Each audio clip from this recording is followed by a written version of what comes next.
இந்த கூட்டம் வந்த அந்த கேப்டனுக்கு, அந்த ஒரு தங்கமான மனுஷனுக்கு தான் இந்த கூட்டம் வந்திருக்கு. இங்கே விடுற ஒவ்வொரு கண்ணீரும் வந்து உள் மனசுலேருந்து விடுற கண்ணீர்.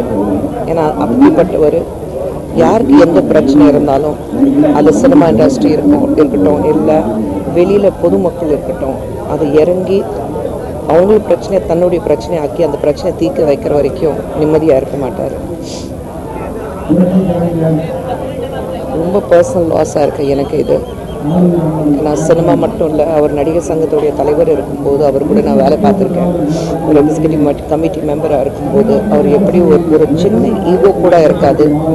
அந்த ஈகோ இல்லாமல் எனக்கு வேலை முடியணும், அவ்வளோதான், அப்படி தான் அவர் இருப்பார். அவர்கிட்ட பல விஷயங்கள் நான் கற்றுக்கிட்டேன். தைரியம் கற்றுக்கிட்டேன், உண்மையை பேசுறது கற்றுக்கிட்டேன், நிறைய விஷயங்கள் அவர்கிட்ட வந்து நான் கற்றுக்கிட்டேன். அவர் என்றைக்குமே எங்கள் மனசில் இருப்பார்.